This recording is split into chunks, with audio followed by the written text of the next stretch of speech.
Welcome to the History of the Batman with London, brought to you by Meltdown Comics and Collectibles in Hollywood, California.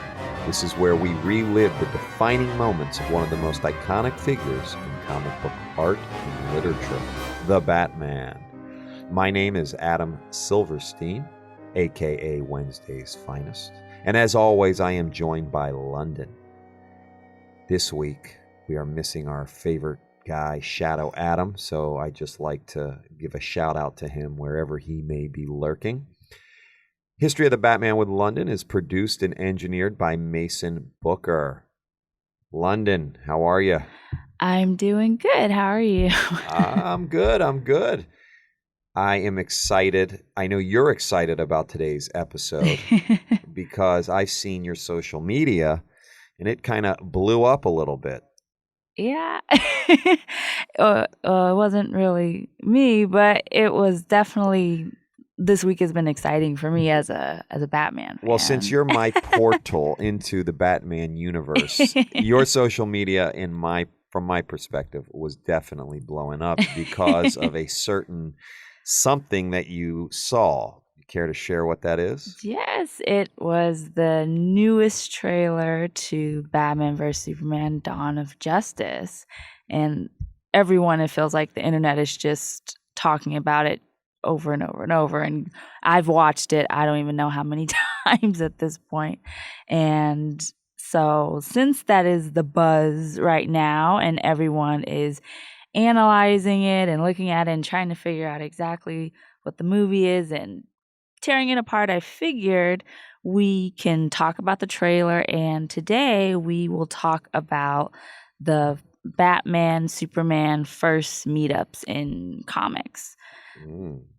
Because everyone is so excited for the angst and the fight between Batman and Superman, but you have to remember that when they started or when they came together in 1941, they were in World's Finest Comics, and they always had team ups. They were there wasn't this versus feel. Nonsense. Yeah. They were together. They were buddies. Together, right? And Robin, the Boy Wonder, was with them, and that World's Finest lasted for decades. And it's interesting that everyone is so excited about their fight when, for the longest time, they weren't enemies in a sense. Right. So looking at the trailer, I'm still excited, and I do want to talk about it. But it's interesting to look at the relationship that Batman and Superman have had throughout the decades and how it's changed or evolved, and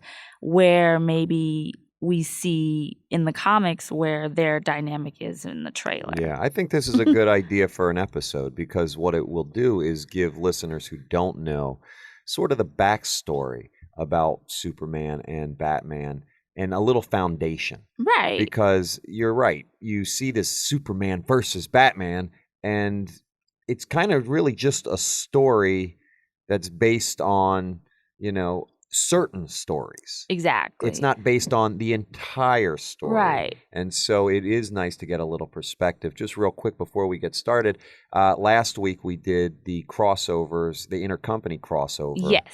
And I just like to mention, in spirit of that Meltdown here in Hollywood is having an amazing signing on the 9th of December. So you should, if you're listening to this right now, you've just are finding out, if you don't know already, that you should be down at Meltdown today. Yes. Because James Tynion IV is coming, and this is the writer of Batman Teenage Mutant Ninja Turtle crossover. I'm so excited. I'm definitely going to be here today. All right, so you get to meet London and James Tynion. And then the other cool thing that we've got going on at Meltdown is a number of podcasts that you can follow.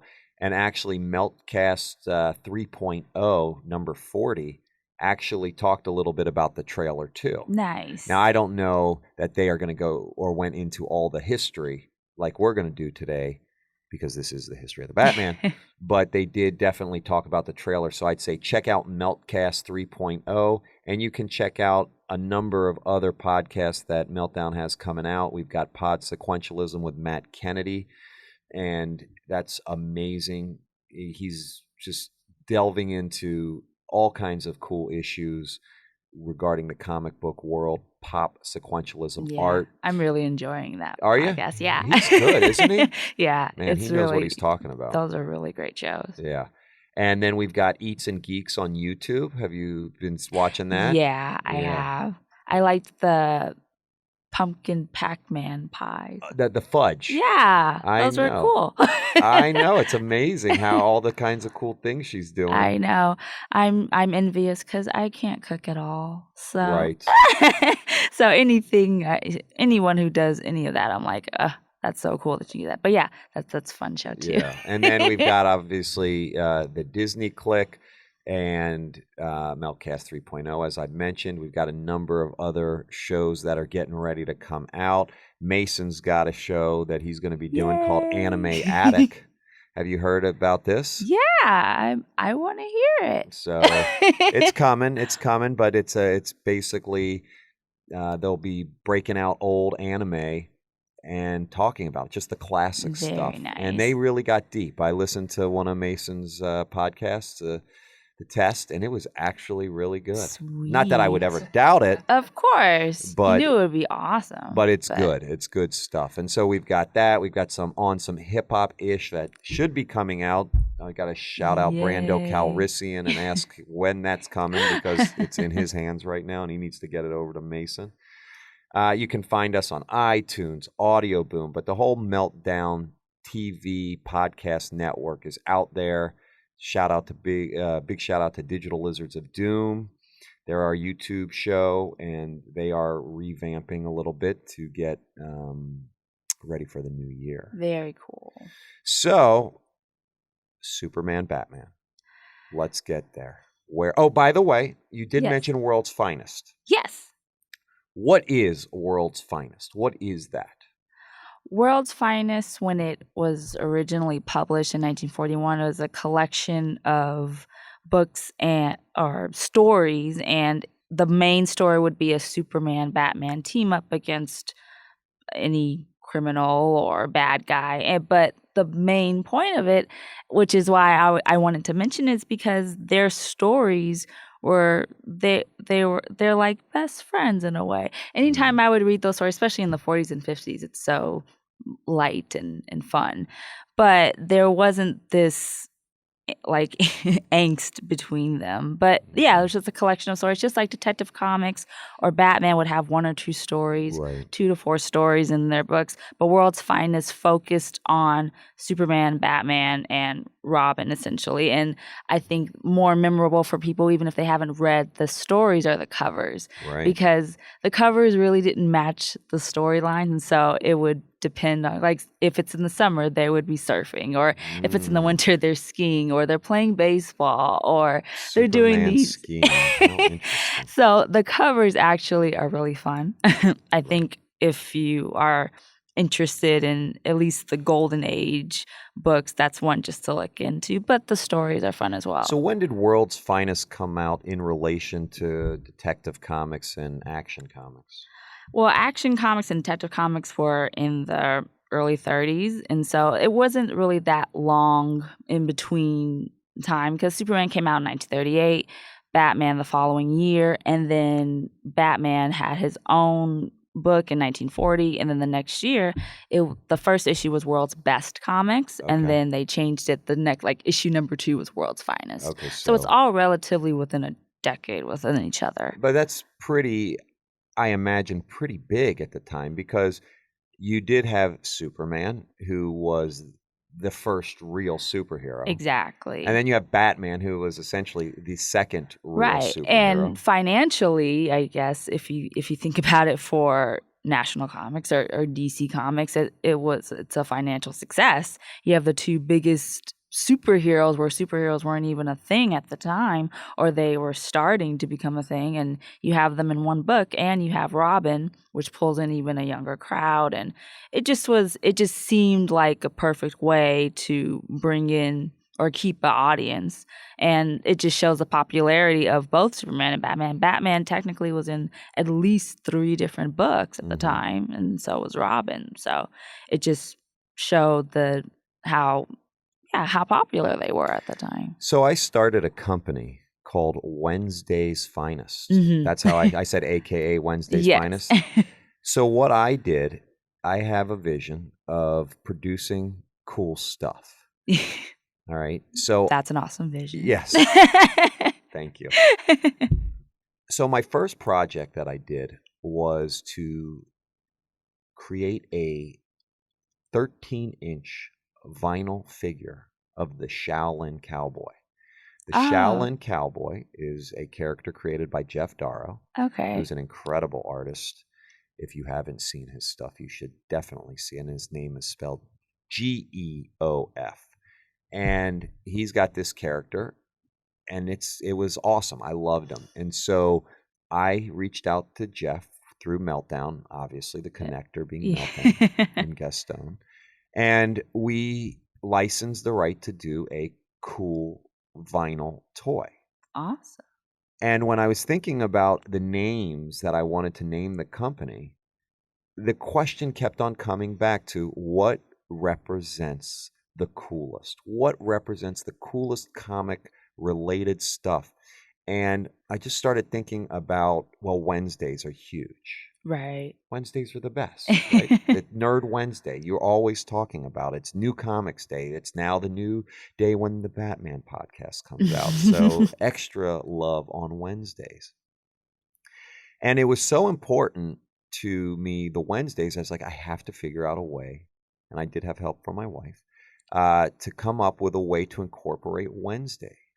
And I was thinking, Wednesday's, best. Wednesday's this. Mhm. And then I thought about World's Finest. And I was thinking, Wednesday's Finest. It is a shout out and, pays homage to the World's Finest. Because even though Yeah. I'm a Marvel guy, I respect and understand the significance of World's Finest comics. Yeah. And what's really great about this book, it wasn't just a golden age book. I mean, it went on in several volumes, but it went on for at least 40 years. I mean, it was a continuous book, and it was popular, and it was selling because although there are so many heroes in DC universe and so many characters, Batman and Superman, they just together they stick out alone, and they're amazing by themselves, but together for some reason it's that dynamic, and that always sells. And I don't know if it's because Superman is this totally different, almost all powerful being, or especially in the golden age, and then there's Batman, who is human, yet he's an extraordinary person, and with their skills together, they come and they're just almost a perfect team. Yeah. So it's this massive team, and they are essentially the first two superheroes.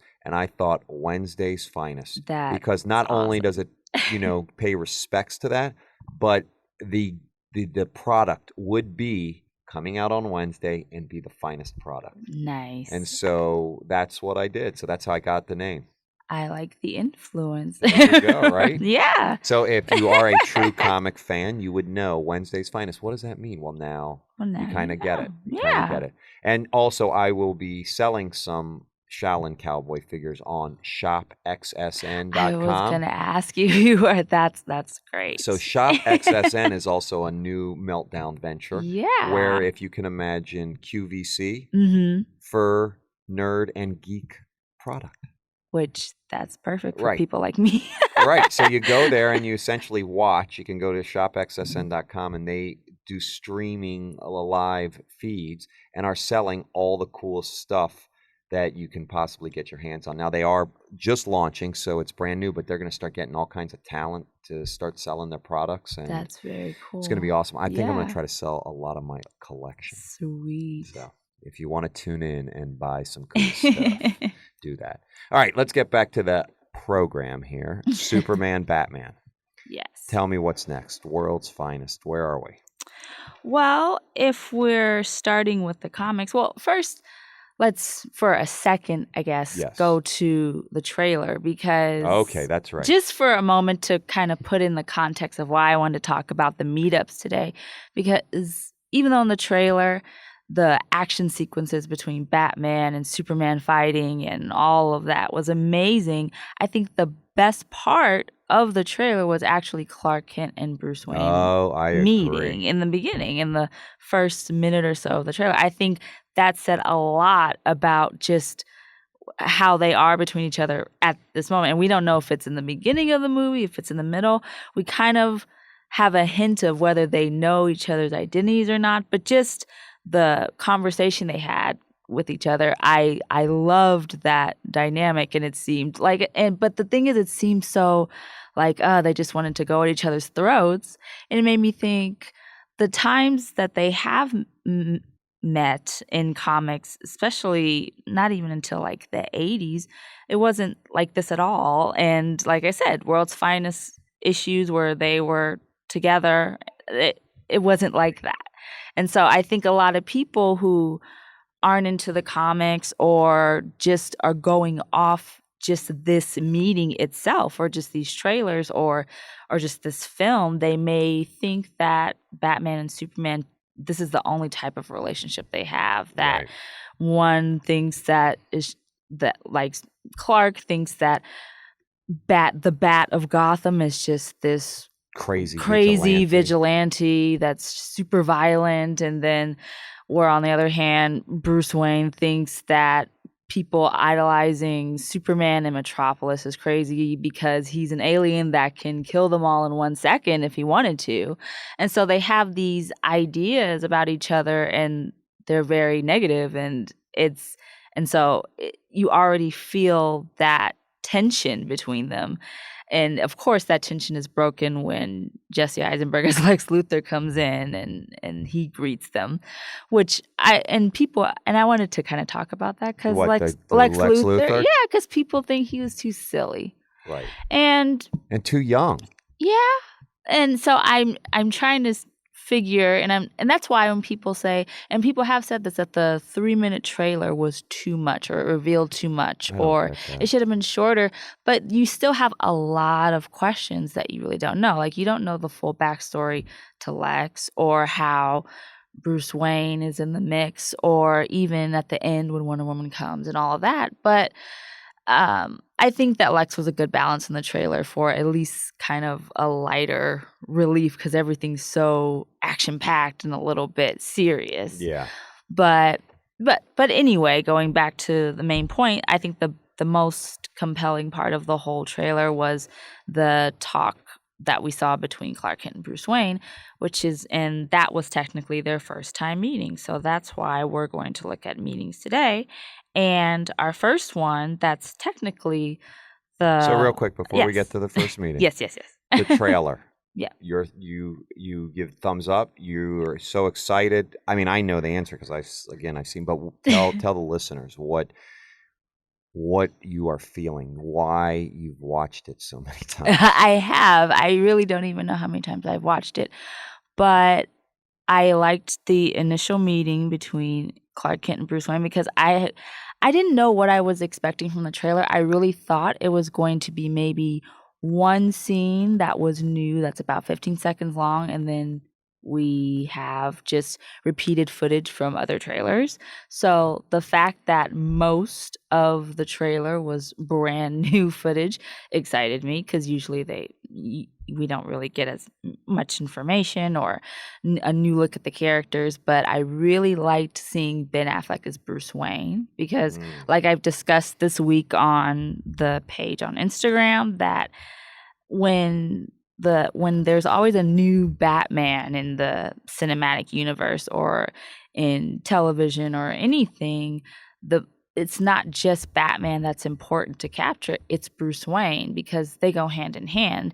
There's always a dual identity struggle between the two, but it's really important to capture Bruce Wayne. And yes. Yeah, okay, because I do. You posted a picture on Instagram of Bruce Wayne with a one side smile. Yes, that's the best. And then Ben Affleck did the smile. Yeah. It's just the one, the right side just going up, the right side of the lip, or the...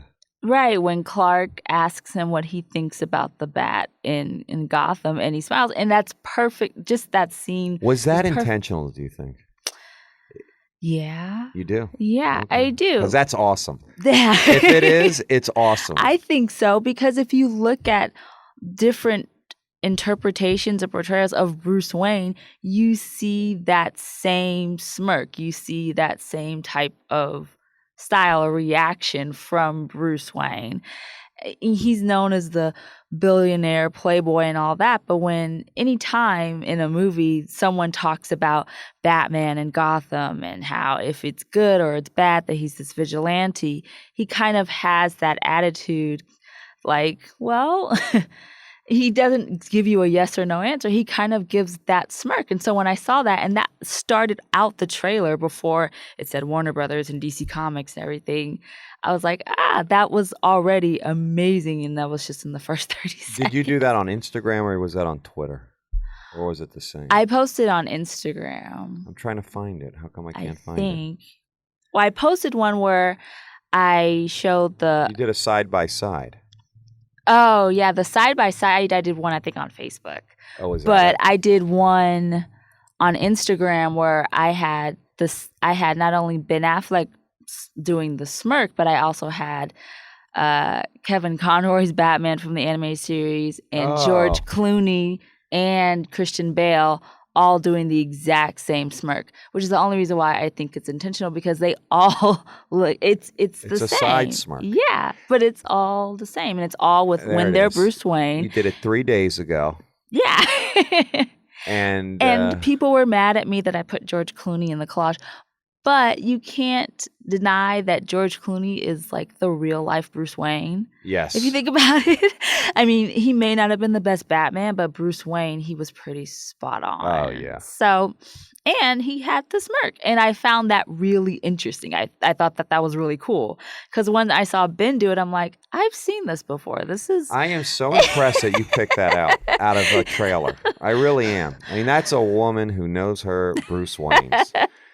I mean, really, it's fantastic. And that's the image that has stuck with me and has actually made me feel encouraged and positive that Ben Affleck can pull it off. For some reason, that smirk for me made me feel like, okay, I think he's gonna do well. He may knock this out of the park. Yeah, and I think it's because I've seen it in Bruce Wayne's throughout the hits. And I was so impressed with that. That to me solidified the fact that you love this character. You pay attention to this character, that this is no joke, that this is, whatever anyone could say about you, they cannot say that you don't know your Batman and are observant to the details where you could pick out a side smirk on a Ben Affleck during a trailer, link that back to the animated show, and find it on George Clooney and Christian Bale. Yeah, I mean, and that. Thank you. I mean, I'm down. But there's so many little details like that in the trailer, and I think that's why. Well, I watched it over and over again, so I picked up a lot of different things. But just that alone, I was excited to see that part of Ben Affleck's character, because all we've seen is like the armored suit and him as Batman and him going out against Superman. But now we see the actual civilian side, which, like I said, I think seeing Bruce Wayne and Batman is important. So even in the beginning of that to me was great. And then seeing just the reaction that, well, Lex in the trailer is always great. I think Lex's dialogue is the driving force throughout the trailer, I could argue, because he kind of sets up, that's the thing, he sets up the whole foundation of that it's the Son of Krypton versus the Bat of Gotham, and he really drives that point of these two are going to go head to head, and it's one of the greatest battles in the history of the world. And I think that's where all the hype for, oh, you have to pick a side, there's always verses, they're always against each other, and there's that theme that's just, and of course it's in the name, it's in the title. So seeing that and seeing the action scenes, and you see that Superman gets in punches, but then Batman gets in punches. And one of my favorite parts was actually Superman, which I always think, but I can never really say on the page because it's a Batman page. But Superman says, "You should stand down because if I wanted you dead, you'd be dead already." Right. And even though I know Batman fans don't like to hear that, but it's very true. And if you look at, and I'm sure this will be a whole other episode when we actually look at issues in comics where Batman and Superman have fought each other, that'll probably be an episode closer to the film, I think. Right. Because it isn't just the Dark Knight Returns where they fought. They fought in other comics before. But if you look at all of their fights, Superman always holds back. Right. He doesn't go full out because, like you said, because he doesn't want to kill Batman. And I think that is one of the differences between them. And I think that initially, or kind of as a whole, is a weakness for Superman, because if he had to kill Batman, he can, but the question is, would he be able to do that? And not because he physically can't, but just morally, in a sense. Right. So it was that, and then of course we see Doomsday, which we discussed Off before air. Yeah, off air. that was my least favorite part. And that was your least favorite part. And I think that was the least favorite part for a lot of people because they didn't like the way he looked and they liked the design. And I mean, I can agree if you compare it to seeing him before or seeing him in the comics. And Well, I was saying to you, I thought he looked a lot like the Abomination from the Hulk movie. yeah. And I was like, really? This? Yeah. And I don't need that. I mean, be original with it. And I heard before the trailer came out that Doomsday was a possible villain in the movie, but I knew that Lex was in it, and so I always figured, okay, Lex and Bruce somehow are going to come together in some way because Bruce Wayne has some vendetta, it seems like, against Superman and against all of the damage he did fighting Zod and Man of Steel. And we see in the trailer that Bruce was in that area or right in the middle of when the fight was going on. So he saw all the destruction. And so he has a lot against Superman just in general. And even in the trailer before, we see that it connects to Wayne Enterprises, and Bruce Wayne already has a lot against Superman. And so Bruce meeting Clark and then kind of almost sizing him up in a way, just the talk itself was, like I said, it was tension filled. So and then of course at the end we see after Doomsday does a huge blast, we see Wonder Woman, which everyone has been waiting for. And I've been waiting for it. Yes. Because, and I know this is like a side thing, but we haven't seen Wonder Woman for like 30 years. I mean, Linda Carter pretty much, and live action was the last Wonder Woman. And so, and everyone is comparing. And yeah, and I love Linda Carter and I love the original design. And so, and I know that it has to be modern now, how Wonder Woman looks, and we still aren't really sure we know where Wonder Woman comes from, but just how the Amazons look and everything, and everyone wants that red, white, and blue. But I'm okay with the modern interpretation, but I am excited to see what this Wonder Woman is going to do. And of course, and the only thing that I didn't, I liked it, but just it didn't flow with the trailer, was when Superman and Batman asked each other if Wonder Woman was with them. Right. It seemed kind of out of place because everything was so, like, the music and everything had almost like a really serious feel to it, and then it was kind of like a hoaxy end. But then the trailer ended with all three of them in the same frame, and that made it okay. Yeah, I like the Wonder Woman. I was excited when she appeared. Yes. And I saw that explosion on the and I was like, what? And it's like, Wonder Woman. Wow. She looks great. She does. She looks fantastic. I really, and I know, and it's funny because whenever someone is announced that they're going to be a new character, everyone automatically goes to the negative. When Ben Affleck was announced, there were so much negative comments. And then the same thing with Gal Gadot as Wonder Woman. But I think after this trailer, I've seen so many people who I know were really negative or really skeptical say, this looks pretty good. Right. And so, because it's easy to be negative. So there was one. Yeah, exactly. It is easy to be negative, as we know. There are some negative people out there. The one part that I really loved, Batman oriented, Yes. was when he was on that side of the building, and that whatever that laser or that plasma blast or whatever was coming at him, and he turns to his right, shoots his gun, which is the grappling gun, right, and then swings away right before it explodes. Yeah, I was like, that's Batman. That's Batman right there. It is. That was awesome. Just in that one movement, totally. It was. Yeah. It was cool. Yeah. Hands down, my favorite Batman part of that. Not the Bruce Wayne. I'm going strictly with Batman. Yeah, with Batman. But wow, when he. Yeah, I loved it. And even in that scene, you can see the suit, just the regular suit, and I think it looks great. And then, because everyone loves the armored suit, which looks really good too. In the new trailer, we get a new look when he's facing off with Superman, and the armored suit looks really cool. But I think the regular suit looks great as well. And it fits with how Ben Affleck looks. I think it's a new suit, and what I love, of course, it's based off comics, which I always like to see the design from comics come to life. And it's funny talking about like the grappling gun. At the end of the trailer, we see Batman holding some type of gadget, and people think it's a gun, and they're concerned. But it might not be a gun. But the thing is, in the other trailer, we've seen him holding some type of machine type weapon as well.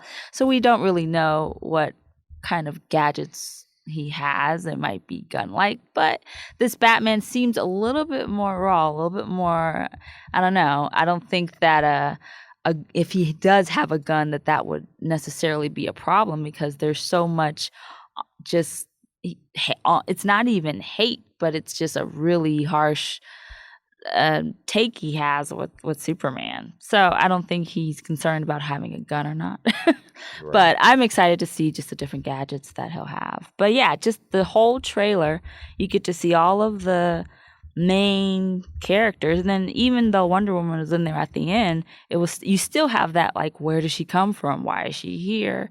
And that's why I don't think it really told the whole movie. We kind of can see that, which I figured even before the trailers came out, that Batman and Superman will probably fight one another, but then they have to come together for the greater good of their cities, and Wonder Woman is going to join them, which that seemed like that was going to be the plan regardless of however long the trailer was going to be. Right. Like, if you did not think that there would be some conflict between Batman and Superman, they have to then come together to stop a world threat. Because if we're talking doomsday, right? This is not even a city just threat. It's not even just Metropolis and Gotham anymore. And it becomes so big that they have to either or Wonder Woman decides on her own that she needs to help them. Mm-hmm. They team up. They say, "Wow, we just did well together." Right. And we need to stick together, or at least exchange numbers, so that if there's another world threat, we can come together. Yes. And then other heroes join that, and somehow they join the Justice League, and then they have other world threat fights. I don't know how anyone could be. That's what it is. Right. I just told you the future of the DC universe. And Zack Snyder, the director, he even said that this film, Batman vs Superman, is a gateway for not only Wonder Woman but the Justice League. Yeah, exactly. So it makes sense. It makes sense. Yes. And there's not too much you could spoil. It's the intrigue and the excitement will be in how they execute the story. Yes. Because that is essentially what all these superhero movies are. You know, for the most part, what's going to happen. Right. It's how they execute it. Exactly. Because you can figure from however trailers or what the synopsis is, you can kind of figure out superhero movies. Not saying that they're all predictable, but they're superheroes. So you can guess how the movie's going to go. It's just like you said, how they execute it, how they put it all together. Right. Yes, so we talked a lot about the trailer, but that is the reason why we're doing this episode. Well, let's do it. Yeah. So, yes, I am a fan of the trailer. I think it's great, and it makes me even more excited for March to come. It seems so far away, even though it's only a few months now. Yeah. But it seems far away, but I'm excited. Well, you'll keep on probably getting excited. Yes. And we probably won't get any more new footage probably until February. But I think this will hold people over, definitely. And I'm sure the cast and everyone is going to do their movie circuits and promoting it. So we'll get more and more from the movie with the action figures and all that stuff is coming out. So the hype for the movie is really high, and 2016 in general is a really exciting year for DC fans because we not only have that, but we have Suicide Squad, which is really exciting. But looking, or at least since we discussed the meeting in the trailer between Clark Kent and Bruce Wayne, they first meet. I mean, in 1941, World's Best Comics started, then World's Finest Comics began, but they didn't actually meet, or they didn't have a story where they said so-and-so meet each other until 1952, and that was in a Superman comic. It was in Superman 76, and it was an Edmund Hamilton book with art by Win Mortimer and Kurt Swan, who were the main creative team at the time for Superman. And the story is called The Mightiest Team in the World, which really banks off of World's Finest. And just, I mean, DC did not deny that even after, from 41 to 52, I mean, that's a decade, that Superman and Batman were still two of the greatest heroes within the comics. But we get our first, I guess, canon meetup there. And of course, the stories in the 40s and 50s today may seem a little odd or silly, but that's just the way that the Golden Age comics were written. But Batman and Robin are seen turning in a criminal to the GCPD, and they decide that for some reason, since crime is really low in Gotham, which doesn't really seem likely now, but they're like, we should take a vacation. And of course, during that time, Bruce Wayne goes on like a cruise ship to take a vacation because he's like, well, I've worked hard. And at the same time, Lois Lane and Clark Kent, Metropolis, are taking a vacation as well, and they all end up on the same cruise ship. So for some reason, this is the only vacation in between Metropolis and Gotham that they're taking, but both Bruce Wayne and Clark Kent are on the same cruise ship, and the ship becomes overcrowded. So, of course, Clark Kent and Bruce Wayne have to share a room, and that is technically how they meet. That is so ridiculous. It is. Bruce Wayne, the billionaire, at that time probably a millionaire. Right, a millionaire. There were no real billionaires. Can't get his own room on a ship. He cannot. He probably owns the cruise ship. So it's like, okay, I guess I just can go with us. Just go with it. It's fine. So Bruce Wayne and Clark Kent, they meet. They have the same room on the same cruise ship. But then all of a sudden, they have to go into their Batman and Superman guises because there's a massive explosion that a thief does on the ship, so he can steal these precious diamonds from this cabin. And so when they see the explosion, they're like, oh, we have to save people. They change into, like, Bruce Wayne changes into his suit, and Clark Kent changes into his, and they see each other, and they see that they changed into their costumes, so they know their secret identities, and they both kind of have a moment of, oh no, you know that I'm Batman and you know that I'm Superman, but they're like, we don't have time for that. We have to go stop this guy and save these people. And so it kind of is like that, which is funny in a way because they accidentally see that one is another superhero, but they're like, we don't have time to deal with that. We have to go save everyone on the ship. And so they decide that they'll keep each other's secrets. They won't tell anyone, and that they'll probably team up again. Okay. So, I mean, it's a very, Ho-hum. yes, very fun story. But technically, in World's Finest Comics, they just jumped into the Superman-Batman team-ups. There wasn't a story that explained how they met or why they worked together. So in this Superman book, they threw in that story. And of course, Lois Lane is in the middle, and her, being the reporter that she is, was skeptical of both Batman and Superman because she was on the ship as well, but they held the secret from her because Lois is always in the dark.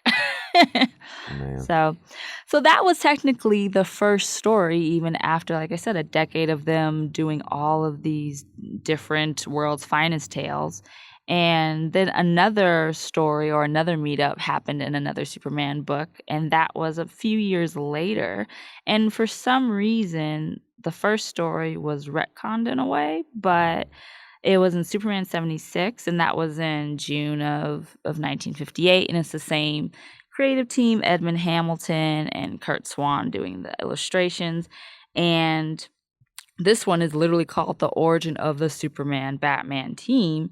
And this story involves Lex, which I think is interesting to kind of look at if you want to compare to the trailer or to Batman vs. Superman for people that are trying to figure out what Lex is going to do or how his role is going to be as potentially or obviously the bad guy. But in the story, Lex escapes from prison, and then he gets a gang, and he has this liquefied kryptonite, and he has it, of course, to use against Superman. And Batman and Robin, in their respective locations, learn that Superman could possibly be in trouble, and so they go to Metropolis, and they say, we're here just in case Lex Luthor comes after you. But when they come, they see that Superman is working with Power Man, which is odd. He's like, I don't need your help. But even though this story in general is more Batman and Superman coming to Metropolis because they know that Lex has this liquefied kryptonite that he shoots at Superman and makes him weak. And since they're all friends and this is all going off of World's Finest, that they're coming to help him, they have a flashback to when Batman and Superman meet. And it's a little bit more of like a simple way that they meet. And there's no animosity or anything, but they realize that between the two of them, they can come together and they can help whoever is in need, which, looking at these stories and looking at World's Finest, that's what you see. You see that friendly dynamic. You see that they're friends, that they know that they're two of the best heroes, that their skills can come if they come together and not fight, even if, well, at this time, their personalities weren't showcased as necessarily different. We don't really see that until later. They just use their commonality of being a hero to connect and do good. Right. Which is interesting. I wonder when heroes started meeting each other for the first time and fighting. Right. I don't know when that was. Was that a Marvel thing? I don't know. I mean, it might. I think Marvel probably had that way before DC. I would say. I think we probably saw that more with Marvel, at least in the first few decades. Okay. At least I would say. Right. If I had to, because thinking about it, when the like for instance, if like when the Justice League first started in 1960, when heroes had met before and you didn't really have a clash, and of course they started the team ups with Brave and the Bold shortly after. I mean, Brave and the Bold 28 was where the Justice League first started, so they had Brave and the Bold in the 50s, and you didn't see that kind of. They meet and they're like, oh, I don't really like you, but let's come together. It was kind of like, hey, you're a superhero, I'm a superhero. This guy is bad. Let's come together and do this. You don't really have, but I think with Marvel, I think that might have already. I think within the first, I think Fantastic Four had Spider-Man in a glass cylinder. Mm-hmm. That famous cover. So I think that what we see now in a lot of different superhero team ups or movies, I think that kind of was started with Marvel, but because of course created, especially with Fantastic Four and Spider-Man and Stan Lee and Jack Kirby creations, they wanted to give that human feel to it. I mean, they wanted to be as realistic as superheroes can be. So having them fight or having them not trust each other or question each other or have that kind of uneasiness about something that's unfamiliar, I think that happened way earlier in Marvel comics than it did in DC comics. So Right. that's a difference that's kind of interesting to look at. But So with Batman, Superman, we just follow this friendly banter or friendly interactions that they have for how long? well, that's the thing. We talked about two official meetings that Right. happened in the 50s, and then we really don't get another official meeting that's within the continuity until right after it's post-crisis when that begins. And When's that? that's after Crisis on Infinite Earths in 1985 and 1986, and we see that Superman and Batman meet again, and they're meeting technically for the first time in the new continuity, because after the Marv Wolfman and George Perez story arc, that massive saga, Crisis on Infinite Earths, all of the DC universe rebooted. Some characters went away, other characters had different origins, and it was different. And so we see Superman and Batman meet for the first time in post-crisis in the Man of Steel publication. It's Man of Steel #3, and that was from November 1986, and that was written and illustrated by John Byrne, and Dick Giordano did it. And it's an important book actually in general for Batman, because this is technically the first time, because it happened right after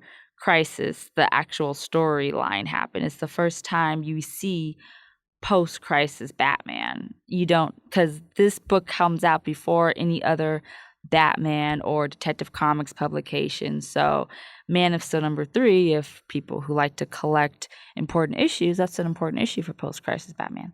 But that's just a side note. But they both meet, and this is actually the first time we see a kind of distrust between Superman and Batman in comics.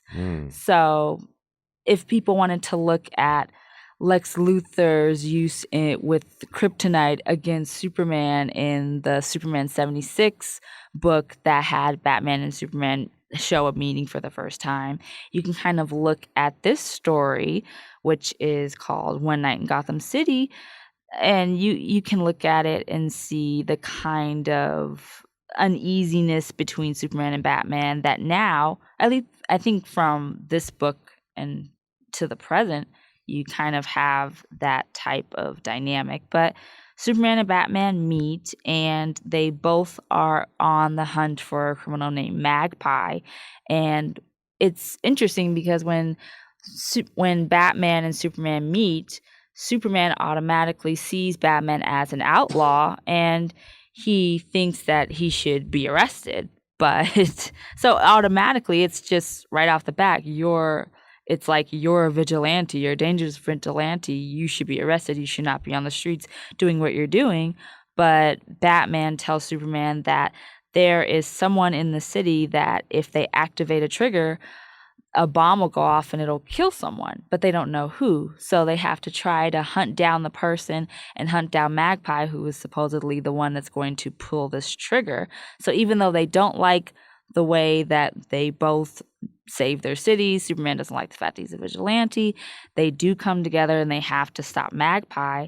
And then in the end, which is kind of a twist, you find out that Batman was the one that had the bomb on him, and he knew, but he didn't tell Superman. So automatically Superman kind of he doesn't trust him, but he says that, well, in the future, if we do have to come together again and save people, that we can. And Superman wonders if in a different world would him and Batman be friends, or if they ever could get along.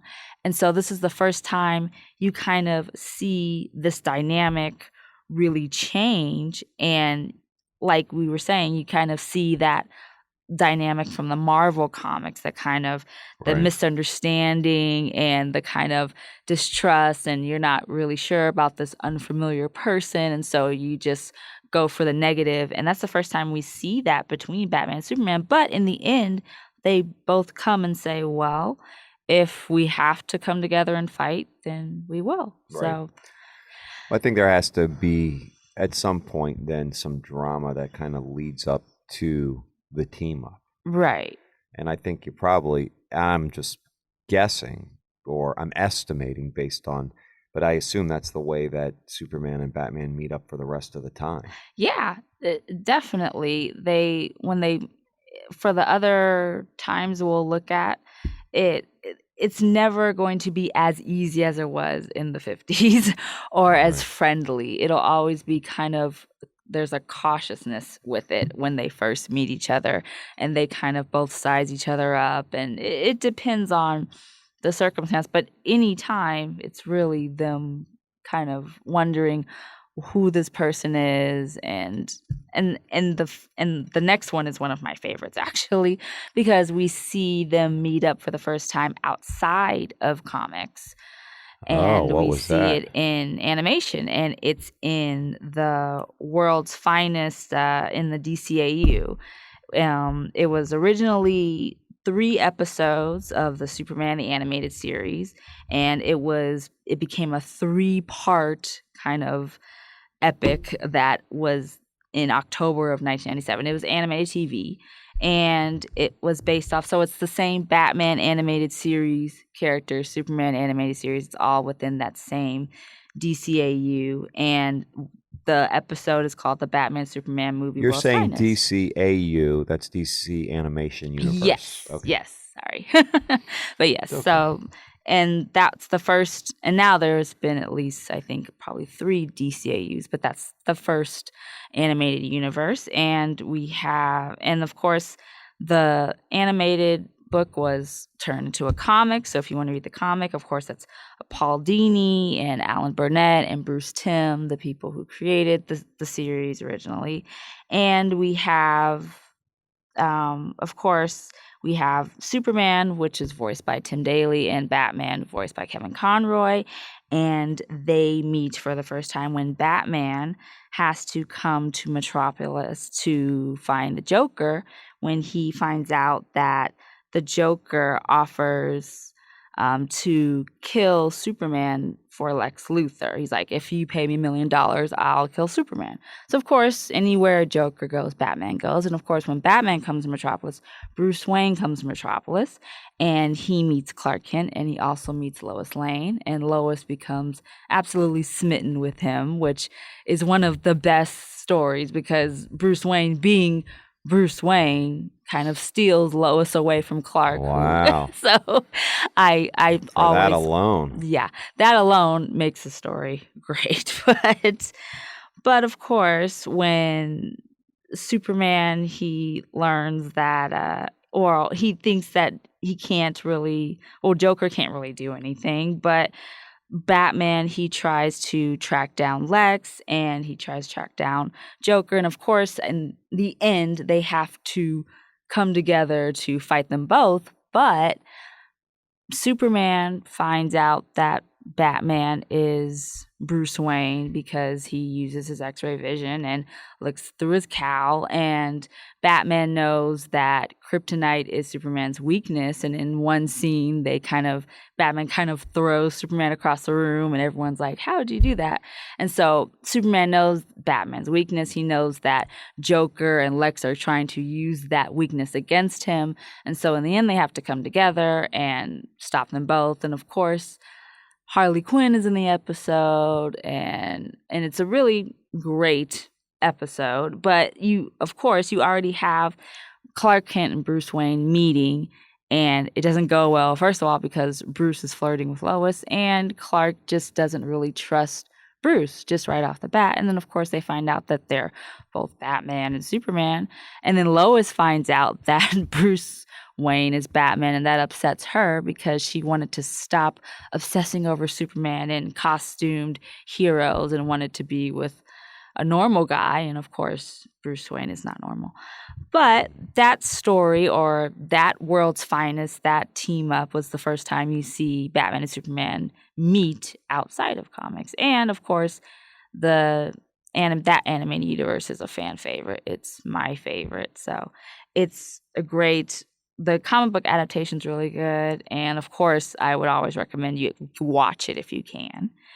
And then, like we said, if you kind of keep going into, so that was in the late 90s, you go into the 2000s, and you still, even in animated shows, you see Superman and Batman having to come together and fight the bad guy, and they kind of have a bad back and forth, but it's kind of the same formula that we're going to see in the movie. I think. And throughout. Yeah. So you see him in the show, you see him in the Batman, and you see him and even if you go into the New 52, you see them meet for the first time in Justice League, in the first book, Justice League #1, when the New 52 started in 2011. And of course, they both clash automatically, and they have to learn to kind of trust each other. And we see that dynamic, like I said, I think we'll see it probably for the rest of any other times they first meet. We see that in that book, and we also see it in the publication Batman Superman #1 and for the New 52, which Jay Lee's art is incredible in that book. And I think for every time they first meet up again, it's going to be they meet, they don't trust each other, they're not sure about one another, they somehow figure out their secret identities, and they have to come together regardless to stop whatever struggle it is within their cities. And then they form the Justice League. And then eventually, yes, they form the Justice League. And so even though after Post-Crisis it gets a little dark and their relationship is a little bit more harsh, starting out there was none of that. Starting out in the 40s and 50s and going, I mean, they were friends. So then it really does become, again, the execution of this theme that recurs throughout. Right, exactly. And you get that with The Dark Knight, which was the Frank Miller. Right. You get that with all the stuff that you've already just discussed. You get that with the animation. And has Batman and Superman, or have they ever reached a time where they are working together very well? That they have now gotten through the mistrust and they start to really work in lockstep with each other? Because I know that there was a Batman Superman comic book that came out. Yeah, I was just gonna say it was Superman Batman throughout the 2000s, and that book was a team up. That was kind of a more modern interpretation of World's Finest. Right. And so I think the best times you see it are through World's Finest and the Superman Batman books, because I think even though they know that they have differences in personality and fighting and morals and all of that, they still, in the end, even if they do fight a little bit, they know that, okay, well, this is just who he is. This is just who he is. So we have to work together because we're dynamic when we do. Right. Yeah. So I think the best stories to look at are anything dealing with World's Finest. If you look at any of those volumes, which there are tons of collected trade paperbacks, and the Superman Batman book, and even Batman Superman New 52 is good as well. But I think when they know they have to come together to fight, they put any differences they have aside, which I think is what it should be with heroes. That should be for the greater good. That's the most important. No matter if you don't like the way that person is, or their personality, or what they think, if you know that, well, I think they're Batman and Superman are a perfect match. I mean, Batman and Robin, of course, are great, but I think just with the powers that they have coming together, and the brain power, the muscle, all of that, they can execute anything. Exactly. And that's what you need. Well, with the threats that face the DC universe, you do. And I think we'll see that in Batman vs Superman, especially they're going up against Doomsday, which. So tell me.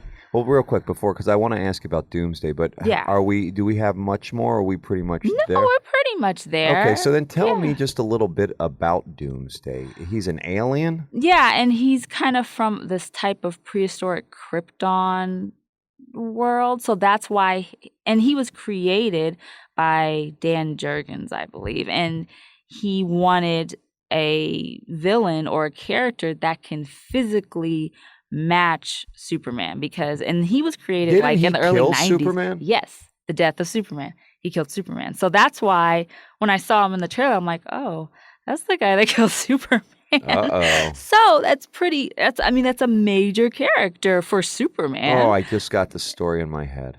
What if at the end of this movie, Doomsday kills Superman, and Batman has to get the other heroes together to fight Doomsday in the Justice League, and somehow during that process they revive Superman. If Superman dies at all in this, that would be I would like to see because he will never die. Yeah, he'll never die, but he'll be out for the count. The perception will be that he died. Right. So that's why when I saw that it was Doomsday, it's interesting because he was created like early 90s, like 92 or something, and he was really created to pretty much to kill Superman, kind of like how Bane was created to break Batman's back. They created these characters that can take out these heroes that have never really been beaten before. So yeah, Doomsday is just an overpowered Kryptonian alien of sorts that can go toe to toe with Superman, and it showed that Superman died, or quote unquote died, and he was out of comics for a while, which was a big deal. Right. So in the comic book world right now, is Doomsday a recurring character? He has been. I know he's been in the New 52. I think right now they're going up against like Darkseid, and that's kind of like the major. That's the Thanos villain. Yeah. The Thanos. Yeah. It's like for Marvel. Yeah. It's kind of that equal. Yeah. So, but yeah, I mean, Doomsday is a really serious character, and you don't see him a lot because he's so powerful. Right. You can't just have him in comics all the time because it's complete destruction when he comes, and so they use him very sparingly, which they should. So that's why I'm really excited to see how, even though visually he looks but I think he'll be terrifying somehow. I mean, he's gonna, just like I said, he's total destruction. I mean, that huge blast, and then it's just, So Doomsday is a Superman villain. So, but he was the villain that took out Superman when no one else could. So it's interesting to see him. And there's Lex, which I love Lex as a character because he's the opposite of Doomsday, but he's a genius. He's brilliant, and he uses his resources and what he knows to. Right. Do you see a Batman villain making an appearance in this movie? I did see there was some graffiti or some written on Batman's suit. There's a reference to Joker. That's what I thought. But I don't know if Joker is going to make an appearance. I don't think he is. I think the first time we're going to actually see Joker is in Suicide Squad, which comes out August of next year. Now, is Suicide Squad going to be in the same universe as the Superman Batman movie? I believe so, because at least what I've seen is that Ben Affleck's actually going to make some type of cameo within Suicide Squad. He was on set, like on top of Joker's car as he was driving with Harley Quinn. So they're all within. All right. So the Joker that Ben Affleck references is the Jared Leto Joker. So it'll all connect somehow. I'm telling you, I hope for your sake that movie is good. Batman Superman, because Yes. I don't want you to be disappointed. I know. And I don't think you will don't be. think I will be. I think with every Batman movie I've seen, and I try to see all of them, I don't know if there's a Batman movie I haven't seen, but I always like to keep the open mind and see what type of Batman they're trying to portray, because there's always some Batman that the Batman we see in the movie represents. So even though everyone hated George Clooney's Batman, I always see it as it's an homage to the 60s. It's very campy, it's very light. And no, it's not the Tim Burton one, but that's the Batman we had. It might have been a little bit of better design with the bat suit, but I think every Batman brings something different from the comic books. So I think I'm going to like Batman vs. Superman. I hope I love it, but I don't think I'll hate it. Right. All right. Well, I think our listeners, if you haven't already gone out and seen the trailer, go and check it out. Yep. It's like the first, if you just want to go to YouTube, it's on Warner Brothers official YouTube channel. It's like the first video. And it has like 11 million views or something. Wow. So people have watched it. They've watched it, and they've watched it a few times, apparently. I read an article, which I thought was kind of interesting. And it said that when the trailer came out, and for like that first 24 hours, I guess people on social media, or at least for that period of time, right when it came out, for maybe that first hour, if we want to make it exact, that the people on social media kind of went down, like the interaction, Right. because people were watching the trailer. Wow. And I thought that was kind of interesting. They did some type of poll or some type of research, and because everyone was watching the trailer. And I know that when I heard that it was going to be on Jimmy Kimmel, and it was going to be 11:35 or at p.m. It's a late night show. But then it was on the East Coast and it was at 8:30. I'm like, oh, it's going to be up soon. And then once it was on, I just watched it over and over and over and over again. And the worst part was trying to find the perfect clip to put on the Instagram blog, because it's like the whole thing is so good, but I only have 15 seconds. But There you go. But I really enjoyed the trailer. The challenges of Instagram.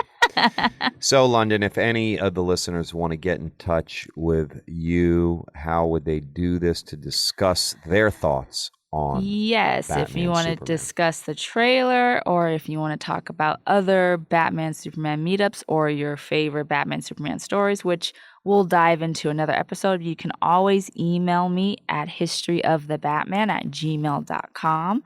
I always love all of the emails you guys send, and I take all of the podcast episode suggestions into consideration, and everything and all the feedback you guys give. I really appreciate it. So you can email me, and you can follow on Instagram at instagram.com/historyofthebatman. And I'm on Twitter at twitter.com/histofthebatman.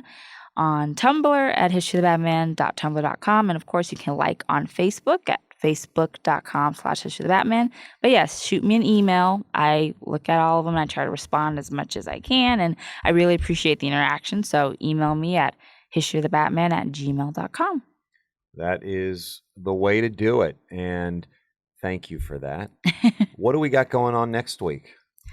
Next week, we're going to do something that I think I haven't actually really gone into on the podcast, and that's about Harley Quinn. And I know that everyone, especially with the Suicide Squad movie coming out, Margot Robbie being the first person to portray Harley fully in live action cinema, we're going to talk about 10 essential stories that every Harley Quinn fan should know. Oh, boy. We may have Mason sitting in for that one, because he loves Harley Quinn. Yep, and we're going to dive into Harley, her creation, and the relationship that, of course, she has with Joker, which is a fan favorite for reasons that we'll discuss in the next episode. There you go. And if you have any desire to reach out to me, which I know everyone cares more about you, London, which I understand, you can reach me or just shoot me a Twitter message or whatnot at Weds Finest. That's WEDS Finest. Which I know now is inspired by World's Finest, There which you is go. awesome. All right. I'd like to thank Mason Booker, the engineer and producer, and thank Meltdown Comics, as always, for hosting. Stay tuned for some big stuff. Again, come to the signing today, Wednesday, December 9th. James Tinian IV signing the Ninja Turtles and Batman comic. Yes. So if you love the Ninja Turtles, come on down. If you love Batman, come on down. If you like comic culture, come on down. Because also every Wednesday night we have the Meltdown Comedy Show, which is going on will be going on its third season. It got picked up again. That's amazing. So that is amazing. And we've got a lot of stuff going on here. We've got Meltdown University. It's got some new classes where you can learn to make comics. My kids are going to the Thursday night class from 4 to 6. It's amazing. You should see the new stuff that they're doing there. We've got Melthology, which is a comics jam that's happening here at the store, and people just get together and draw. And it's a very cool thing. It's every third Tuesday of the month. So you come here, show up at 7 p.m., draw a page of whatever you want. At 9:30, they collect all the art and $3 for printing costs. And then when you come back the next month, you'll get a complete zine with everyone's contributions inside. So, very cool thing to do. That is cool. Hang out with people, draw, talk comics. It's all happening at Meltdown in Hollywood. Thank you, listeners, for tuning in. We will see you next week on the History of the Batman with London. And as always, peace, love, and Batman.